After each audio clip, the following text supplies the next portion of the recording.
Scientists have been watching one section of the American West Coast more closely than almost anywhere else on Earth, not because an earthquake happened there recently, but because one hasn't happened for more than 3 centuries. Off the coast of Northern California, Oregon, Washington, and British Columbia lies a massive fault system hidden beneath the Pacific Ocean. For over 300 years, it has remained almost completely silent. To many people, silence sounds reassuring. To geologists, it can mean something very different. The greatest concern isn't simply that another earthquake will happen. It's what could happen after the ground finally stops shaking. Entire transportation networks could be cut off. Critical infrastructure could fail at the same time. Communities could be left isolated when they need help the most. For emergency planners, those first hours after a major earthquake may prove just as dangerous as the quake itself. Scientists agree on one thing. Another major Cascadia earthquake will happen someday. The only question is when. If you enjoy well-researched documentaries that explore real scientific risks, make sure to subscribe. Now, let's begin at the source. The fault at the center of this story is known as the Cascadia subduction zone, stretching for roughly 700 miles. Beneath these waters, 2 enormous tectonic plates are locked in a slow geological struggle. The smaller Juan de Fuca plate is gradually moving beneath the much larger North American plate. This is subduction. It created the Cascade volcanoes, including Mount St. Helens and Mount Rainier, and continues to reshape the region. The real danger begins when these 2 plates stop sliding smoothly and become locked together. Even though they appear motionless, they continue pushing. Enormous amounts of stress build silently beneath the ocean floor. Unlike California's San Andreas Fault, Cascadia can remain locked for centuries, storing tremendous energy before a single enormous event.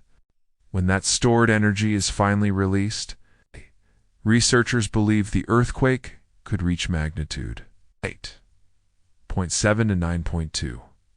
Each whole number increase represents roughly 32 times more energy. Magnitude 9 releases vastly more energy than a magnitude 8, while many damaging earthquakes last less than half a minute. A full Cascadia rupture could produce intense shaking for several minutes. Every additional second places greater stress on buildings, bridges, and everything built above the fault. That extended shaking is exactly why scientists continue monitoring Cascadia so closely. Because when the fault finally moves again, the earthquake itself may be only the beginning of a much larger disaster. If a full Cascadia rupture occurs, the effects won't be limited to one city or one state. The rupture could extend for hundreds of miles beneath the Pacific Ocean, releasing an enormous amount of energy in just a few minutes. Unlike smaller earthquakes that break only a short section of a fault, a magnitude 9 event tears through a much larger area. That's one reason the shaking could continue for 3 to 6 minutes, far longer than most people have ever experienced. Imagine standing in a building that keeps moving minute after minute. Walls begin cracking, glass shatters, bridges twist under repeated stress. Structures that might survive a short earthquake can become increasingly vulnerable as the shaking continues. Along the coastline closest to the fault, the ground motion could be extremely violent. In some places, the force may approach or even exceed gravity, making it difficult for people to stand and sending objects flying. Farther inland, major cities like Portland and Seattle would experience less intense shaking than the coast, but they face a different problem. These cities contain millions of people, thousands of older buildings, and critical infrastructure that wasn't designed for an earthquake of this size. Many bridges, pipelines, water systems, electrical substations, rail networks, and fuel facilities across the Pacific Northwest were built decades ago. This was before today's understanding of Cascadia's seismic risk. If several of these systems fail at the same time, the consequences quickly multiply. Roads become impassable. Water mains rupture, power grids shut down, communication networks struggle to operate. Emergency responders suddenly find themselves dealing with thousands of incidents simultaneously instead of one disaster at a time. hardest-hit areas could experience prolonged power outages lasting months, while damaged transportation networks could delay repairs and rescue efforts. This delay could last far longer than most people expect. For years, scientists believed the greatest threats from Cascadia were the earthquake itself and the tsunami that would likely follow. But recent studies have drawn attention to another major concern, one located just outside downtown Portland. A single industrial area could create an entirely different disaster after the shaking ends. That location is known as Oregon's Critical Energy Infrastructure Hub. It's often called the CEI Hub. Sitting along the Willamette River near Portland, it handles the majority of the state's liquid fuel supply. Gasoline, diesel, jet fuel, heating oil, much of it passes through this single industrial corridor before being distributed across Oregon. Concentrating so much fuel in one place makes the hub incredibly important. But it also creates one of the region's biggest seismic vulnerabilities. Concern isn't only the storage tanks themselves, it's the ground beneath them. Much of the hub is built on loose water-saturated river sediments rather than solid bedrock. During a long-lasting earthquake, this type of soil can experience a phenomenon called liquefaction. Liquefaction sounds impossible, but it's a well-documented effect. As intense shaking continues, water pressure builds between the grains of sand until the soil temporarily loses much of its strength. Instead of behaving like firm ground, it begins acting more like a thick liquid. When that happens, heavy structures can tilt, sink, or shift unexpectedly. Roads may buckle, buried pipelines can rupture, and underground tanks may even rise toward the surface. Now imagine dozens of large fuel tanks sitting on that unstable ground while violent shaking continues for several minutes. As the tanks move back and forth, the fuel inside also surges from side to side, placing enormous stress on the tank walls. Engineers call this sloshing, and during a massive earthquake it can damage or even rupture storage tanks. Several hazard assessments have suggested that, under a severe Cascadia scenario, major fuel releases from the CEI hub are possible. If multiple tanks were damaged at once, millions of gallons of petroleum products could escape into the surrounding area and the Willamette River.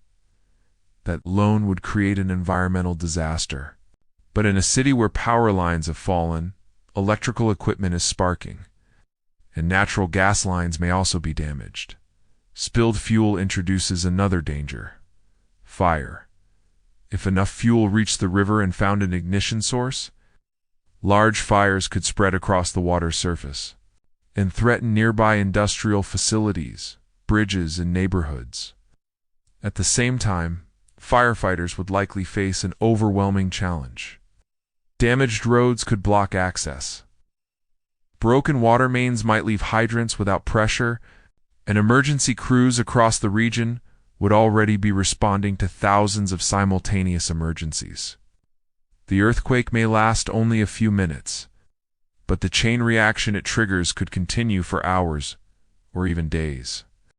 As serious as those fires could be, they aren't the only concern. The Portland industrial area also contains facilities that store hazardous chemicals used in manufacturing, refrigeration, and other industrial processes. If some of these facilities were heavily damaged during a major earthquake, dangerous chemicals could be released into the surrounding environment. Exactly what happens would depend on which facilities are affected, how much material is released, and the wind conditions at that moment. But emergency planners have warned that certain worst-case scenarios could expose nearby communities to serious health risks. The challenge is that evacuation may not be as simple as telling people to leave. A powerful Cascadia earthquake could damage bridges, crack highways, block streets with debris, and disrupt communication systems all at once. In some neighborhoods, people might find themselves cut off from the safest evacuation routes just when they need them most. The impact wouldn't stop there. Along parts of the Pacific Northwest coast, scientists believe the land itself could permanently sink by several feet after a full Cascadia rupture. This process, known as coastal subsidence, happens because the land has been slowly compressed upward for centuries, suddenly drops. For coastal communities, that change could permanently reshape the shoreline. Areas that once remained above high tide could become vulnerable to frequent flooding. Some roads, wetlands, and low-lying infrastructure may never return to the condition they were in before the earthquake. What makes this especially concerning is that it would happen in minutes, but the changes could last for generations. And unlike the shaking, which eventually ends, a permanently altered coastline becomes part of everyday life long after the disaster is over. Perhaps the most remarkable part of this entire story is that scientists know the last great Cascadia earthquake happened more than 3 centuries ago. And they know it with surprising accuracy. Not because anyone living in the Pacific Northwest recorded, but because people living thousands of miles away did.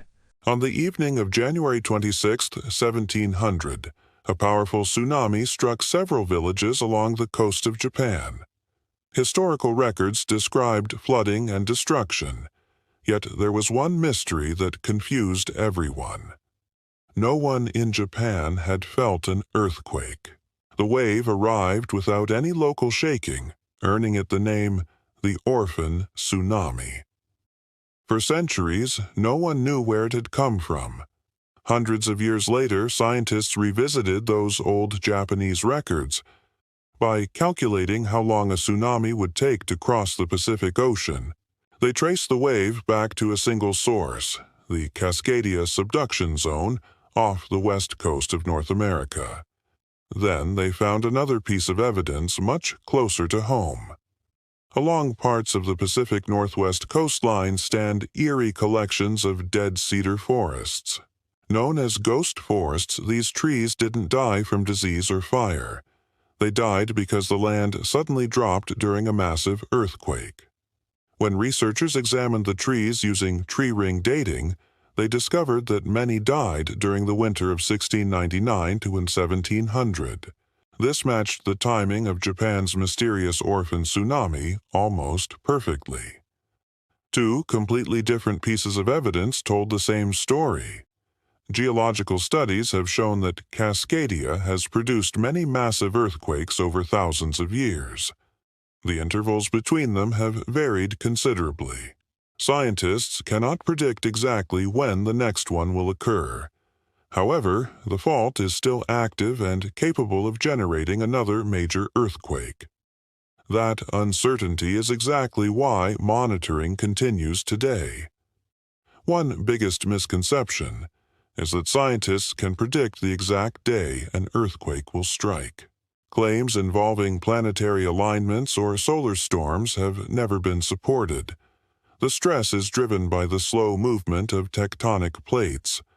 What scientists can do is study the fault, improve hazard models, and help communities prepare before disaster strikes. Emergency managers encourage households to prepare for much longer disruptions. Access to electricity and water could take far longer to restore. That preparation isn't about living in fear.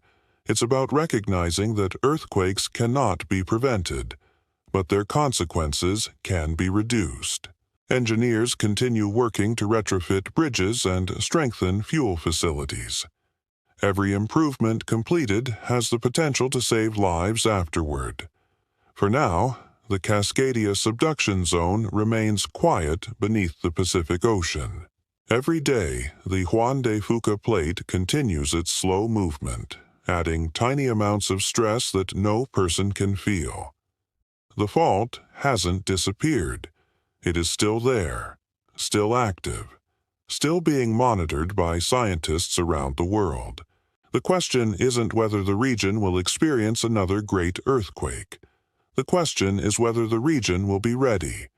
If you enjoyed this documentary and want more deep dives into real scientific mysteries, don't forget to subscribe. Thanks for watching.